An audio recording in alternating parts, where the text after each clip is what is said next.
안녕하세요. 예직교회 정란식 목사입니다. 하나님의 귀한 말씀은 오늘 신명기서 34장 9절 말씀입니다. 모세가 눈의 아들 여호수아에게 안수하였으므로 그에게 지혜의 영이 충만하니 이스라엘 자손이 여호와께서 모세에게 명령하신 대로 여호수아의 말을 순종하였더라. 아멘. 오늘 설교 제목은 지혜의 영이 충만하니 라고 하는 제목으로 은혜를 받으려고 합니다. 모세가 이스라엘의 12지파를 축복한 후에 120년의 생애를 마감하는 장입니다. 그래서 하나님의 명령을 거역한 적이 없었던 모세가 느보산에 올라서 아름다운 가나안 땅을 바라보면서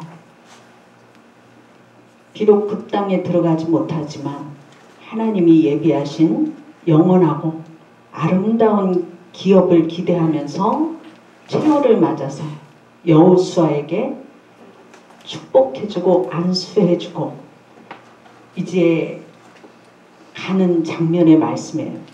그래서 이 말씀을 통해서 하나님의 지혜의 영을 받은 여호수아는 어떠한 일을 할 수 있었는가를 같이 은혜를 나누고자 합니다. 이 말씀을 통해서 하나님의 지혜의 영을 받음으로 여호수아는 하나님의 일을 계속할 수 있었습니다. 우리가 하나님의 일을 할 때 그 직임이 끝나는 것이 아니라 새롭게 시작되어지는 것을 볼 수가 있습니다. 우리 각자는 하나님의 도구로 쓰임을 받고 일의 완성은 하나님이 하시는 것을 볼 수가 있습니다. 모세는 많은 일을 했지만 그의 마지막은 하나님이 하신 일만 남았던 것을 볼 수가 있습니다. 우리도 주의 일을 하고 난 후에는 주님이 하신 일만 남아야 할 줄로 믿습니다. 18세기의 모라비아 선교단은 체코에 살았는데 종교개혁의 그러한 일 때문에 그들은 그 신앙을 지키기 위해서 독일로 피난한 사람들이었습니다. 그들이 진젠돌프 백작이 준 영토 안에서 이렇게 살아가면서 그곳에서 예배를 드립니다. 그 예배를 드리다가 성령의 임재를 체험해요. 그러면서 그들은 전 세계 주의 백성에게 성령이 임하게 해달라고 하는 갈망이 생겨서 기도하기 시작했습니다. 그러면서 하나님을 경외하는 세계의 모든 복음화를 위해서 소망이 생겨서 하나님 앞에 기도했어요. 이들은 연속의 기도를 100년간 했던 것을 볼 수가 있습니다. 그러면서 그 후로 세계 선교의 현장이 확장되어져 나가는 것을 볼 수가 있어요.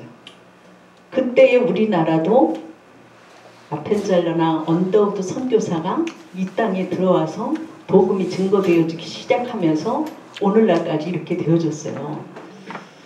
사람은 가도 하나님이 하시는 일은 계속 되어지는 것을 볼 수가 있습니다. 하나님은 계속적으로 하나님의 일을 완성시키고 하나님의 역사는 계속되어져서 하나님의 뜻이 이루어질 때 우리는 도구로 쓰임을 받는다고 하는 사실이죠. 모세가 여호수아에게 안수해 준 것 같이 우리는 환난의 때가 다가옴을 느낄수록 기도해야 되고 한 영혼이라도 더 구원하기 위해서 기도해야 되고 재앙의 때에 견뎌낼 수 있는 준비하는 기도가 있어서 하나님의 일이 계속 되어지는데 도구가 되기를 주의 이름으로 축원합니다. 두 번째로는 지혜의 영이 임함으로 여호수아는 사명의 길을 완수했던 것을 볼 수가 있습니다. 지혜라고 하는 것은 인생의 궁극적인 문제에 대해서 해답을 깨닫는 것을 말합니다. 즉 영혼의 세계, 죽음과 하나님에 대해서 깊이 생각하면서 거기에서 해답을 얻는 능력이 지혜입니다. 지혜란 하나님의 관점으로 인생을 보는 능력이고, 총명이라고 하는 것은 주어진 어떤 상황에서 올바르게 행동을 취할 수 있는 분별력이나 통찰력을 얘기하고 있습니다. 여호수아가 하나님의 백성을 가나안 땅으로 인도해 드리고 12지파에게 땅을 분배하는 사명을 마친 후에 그 백성들에게 여호와 하나님 한 분만을 섬길 것을 설교를 합니다. 그러니까 이스라엘 백성이 믿음을 잃지 않고 하나님의 행하신 일을 잊지 말라고 설교해요. 믿음이라고 하는 것은 주님을 내가 바라는 곳으로 오시게 하는 것이 아니라 주님이 계신 곳으로 내가 가는 것입니다. 하나님이 주시는 지혜를 얻으면 세상 사람들이 알지 못하는 비밀, 하나님이 계획하시고 또 꿈꾸시는 비밀을 알게 하신다고 하는 사실이죠. 우리가 하나님의 성령에 감동된 자가 된다면 하나님의 일을 부요하게 할 수 있을 줄로 압니다. 창세기에서 41장 38절 말씀을 보면 바로가 그의 신하들에게 이렇게 얘기해요. 하나님의 영에 감동된 사람을 우리가 어찌 찾을 수 있으리요. 이렇게 얘기하고 요셉에게 말하기를 하나님이 이 모든 것을 내게 보였으니 너와 같이 명철하고 지혜 있는 자가 없다. 이렇게 얘기를 합니다. 요셉이 성령에 감동되었을 때 애굽의 7년의 흉년을 이겨내게 했고 형제를 살려냈고 나라를 살려냈던 것을 볼 수가 있습니다. 여호수아가 하나님의 지혜의 영을 받음으로 하나님이 주신 그 땅에 들어가서 그 땅을 다 분배하고 하나님의 뜻을 이루어 드렸던 것을 볼 수가 있습니다. 예수님의 마음을 가진 사람은 날마다 내게 보내주시는 예수님의 주파수에 나를 통해서 하나님의 뜻이 이루어져 나간다고 하는 사실입니다.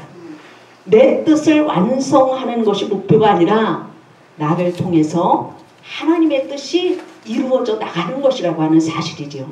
그래서 하나님으로 시작된 비전은 사람을 살립니다. 열방을 구해냅니다. 그리고 하나님의 영광으로 이끌어 갑니다. 내가 이끌고 가는 것이 아니라 하나님께 끌려서 내가 가는 거예요. 그래서 여호수아가 하나님의 뜻을 따라서 가나안 땅에 들어가고 그 땅을 분배하고 하나님 한 분만을 섬길 것을 말한 것처럼 지혜의 영이 충만해서 하나님이 원하시는 삶이 되시기를 주의 이름으로 축원합니다. 아멘. 마지막으로 지혜의 영을 받은 여호수아는 하나님의 언약을 성취함을 믿었던 것을 볼 수가 있습니다.